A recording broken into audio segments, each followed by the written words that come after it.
Olá, alunos.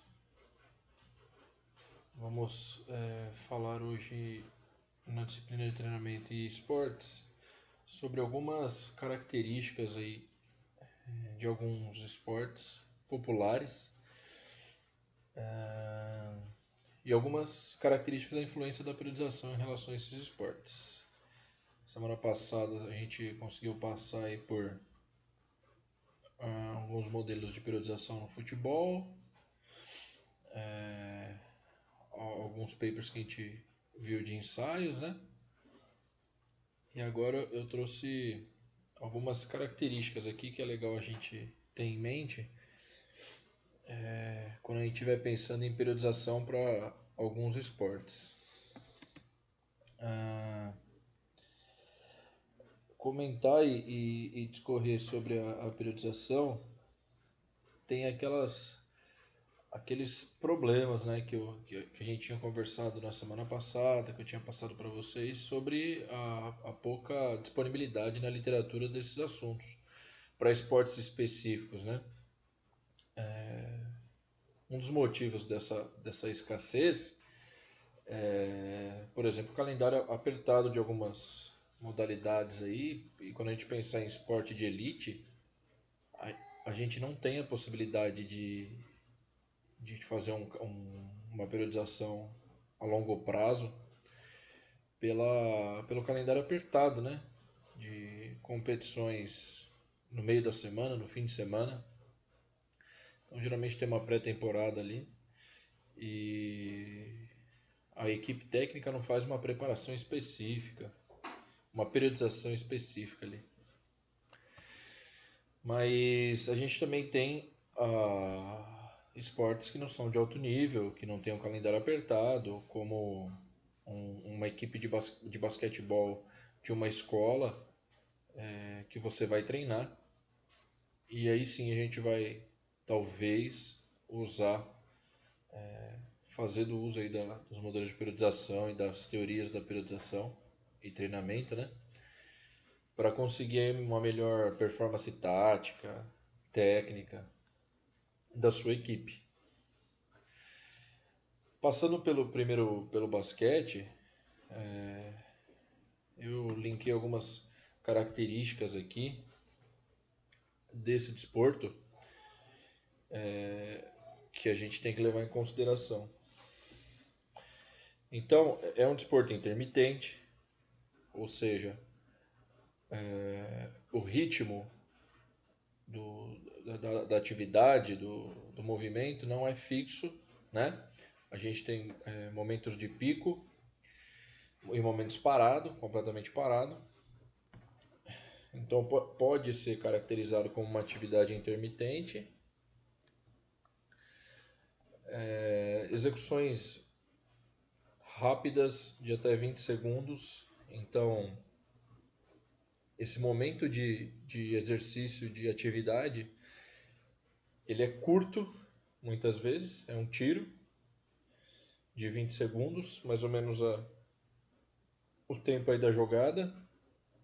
E depois tem como se fosse uma volta calma, que é a equipe retornando à defesa. E essa intensidade diminui um pouco, muitas vezes. Ou, se é um contra-ataque, ela não diminui, né?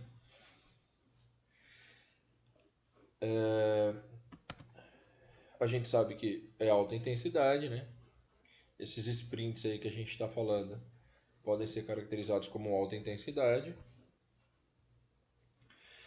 E as mudanças repentinas aí de direção, né? Alguns estudos apontam aí até 1000 mudanças por jogo de direção. Então, são características, né, que a gente tem que levar em consideração quando a gente está pensando lá nas habilidades, na intensidade e no princípio lá do treinamento que a gente fala, o princípio da especificidade, né? Por exemplo, a mudança rápida de direção é uma especificidade do basquete, como do futebol também. Fazendo uma comparação aqui, um indivíduo que corre, por exemplo, um indivíduo bem treinado na corrida, ele pode lá se ele não está acostumado a jogar futebol, num domingo lá ele ir lá bater uma bolinha de 30 minutos, uma hora, no outro dia ele pode estar meio quebrado. Aí a gente pensa, pô, mas o cara corre, já é preparado, né? Aí é que a gente tem que pensar no princípio da especificidade, né? As mudanças, por exemplo, né? As mudanças de direção do jogo vão fazer esse indivíduo recrutar músculos que ele não recrutaria se ele estivesse correndo, por exemplo. Então ele não sofreu essa adaptação ainda. Então é como se fosse um processo de adaptação lá do início. Ele ter jogado uma bolinha aí de 30 minutos, uma hora, ele recrutou musculatura que não estava acostumado a recrutar, movimentos que não estava acostumado a fazer. Então, por exemplo, se ele é um corredor amador aí, que corre 30 minutos, 3 vezes por semana, não faz variação de ritmo, não faz variação de treino, não está acostumado nem a fazer um sprint, né? E no futebol ele vai ter, por exemplo, ou no basquete, um sprint que vai sair da especificidade dele. E aí a gente coloca aí como habilidades físicas principais, no caso do basquete, o salto e o sprint. Então, quando eu penso em técnica, quando eu estou bolando minha periodização e eu tenho que fazer a distribuição de percentual de parte técnica, tática, nessa parte técnica, vai ter outra coisa, vai ter arremesso, vai ter passe, vai ter. Mas o que é principal? Salto e sprint. Né? Nas habilidades técnicas eu tenho, como já falei, outros fundamentos. Mas se a gente pensar em performance, salto e sprint. E o meu sprint, inclusive está escrito errado aqui, desculpa pessoal. O meu sprint curtíssima duração, como vocês já sabem, né? E esse salto tem a característica aí de ser, praticamente vertical, tudo bem? Vocês sabem que a gente pode pensar em impulsão vertical e horizontal, né? A gente tem teste para os dois, inclusive. Mas eu tenho deslocamento horizontal? Tenho, mas eu preciso muito mais do uso da parte vertical aí. Tudo bem? E aí, se a gente pensa em modelos de periodização, os que mais são discorridos lá no basquete é a clássica e o em bloco. Né? Quando a gente pensa na clássica, coloquei essas duas linhas aí para mostrar aquela variação de volume e intensidade, né? O volume no comecinho começa lá em cima, depois ele vai caindo, e a intensidade começa lá embaixo e vai subindo, né? Pensando que aqui o final dessas duas linhas é a fase competitiva. Tudo bem. Ou será que é melhor modelo em blocos, né? E quando a gente pensa em modelo em blocos, vamos pensar que cada bloco desse aqui, eu estou enfatizando uma área. Estou dando ênfase em algum eixo. Então, se a gente está pensando em salto, sprints, então eu estou distribuindo isso nesses blocos. Por exemplo, se a gente estivesse falando do basquete. Mas, enfim, o que alguns dados poucos dados também que a gente tem, mas que eles podem trazer, né? Em blocos, a gente tem a distribuição então isolada das habilidades, como eu falei, e parece que tem mais efetividade na melhora do salto vertical em atletas profissionais, tudo bem? Então, estamos falando o N também é diferente, né? A gente está falando de profissional. E a linear clássica, normal, como ela tem uma variabilidade maior lá na fase geral e o aumento da especificidade, né, da fase preparatória e competitiva, a gente já sabe, ela parece ter uma efetividade na melhora do sprint dos atletas. Por talvez ficar mais tempo nessa habilidade, pelo modelo clássico, quando você pega a fase preparatória aí, 1 e 2, eu fico muito mais tempo trabalhando isso aqui do que talvez na de blocos. Foi isso que aconteceu nessa análise que eles fizeram, né? Mas também tá lá o que eu coloquei, né? A gente necessita aí de ensaios mais longos, variando sexo, idade, nível de condicionamento da amostra, né? E variando também o modelo de periodização, né? Esse que é o problema. Então, pensando nesses dois modelos, que é o que aparece para a gente na literatura, né? Cada modelo pareceu ser bom numa coisa. Então, talvez variar os modelos também seja uma estratégia bacana enquanto treinador. Tá certo? Aí, quando a gente fala do voleibol, por exemplo, né? E algumas características que a gente pode citar. Ele é intermitente também, porque eu tenho lá o que eles chamam de rally, né? Às vezes eu tenho um rally, eu tenho um tempo de 20 a 30 segundos em rally, depois eu paro. Quando eu paro, tem todo um processo de transição até o saque de novo, e isso eu tenho uma baixa, né? Então eu tenho alto e baixo, altas e baixas em ritmo. A potência é uma característica muito forte, tanto no saque quanto na finalização, né? São dois fundamentos bem importantes no voleibol. Altíssima intensidade e curta duração, né? Então, tudo isso traz a especificidade do voleibol.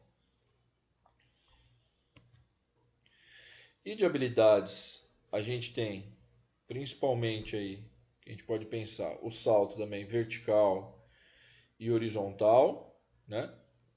E como capacidade também, dentro dessas habilidades, eu posso pensar em força e potência de membro superior. Então, quando a gente pensa em salto horizontal aqui, a gente já tem uma diferença lá, por exemplo, no basquete, né?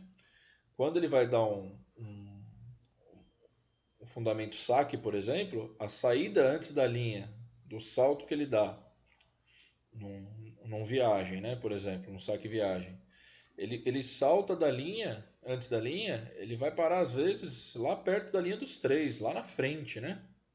Então, olha a impulsão horizontal que esse meu atleta tem que ter. E verticalmente também, num bloqueio, a gente pensa em salto puramente vertical, né?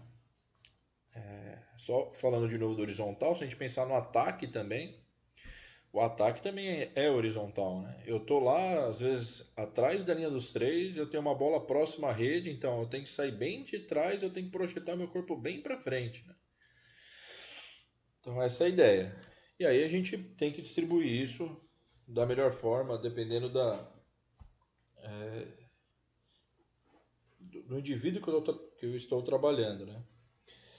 Então, turma, o que é importante a gente ter em mente quando a gente está vendo o modelo de periodização, fazendo um paralelo assim com o modelo de métodos de treinamento de musculação, por exemplo, a gente vai estudar e vai entender que essa resposta, olha, é esse modelo aqui, ela não existe. Tudo bem? E se existisse, a gente não estaria debatendo aqui, não estaria estudando, não estaria conversando. Olha quantas variáveis eu comentei com vocês, né? A idade, por exemplo. Eu pensar num atleta de 13 anos, em idade escolar, e com todas as responsabilidades da escola, como é que vai ser distribuída essa periodização? Se eu pensar num adulto profissional, se eu pensar num adulto que bate bola, mas de forma amadora, mas participa de algum campeonato, quer ter alguma melhora de performance, e você é o treinador, então ele pode ser profissional, ele pode ser amador, e aí?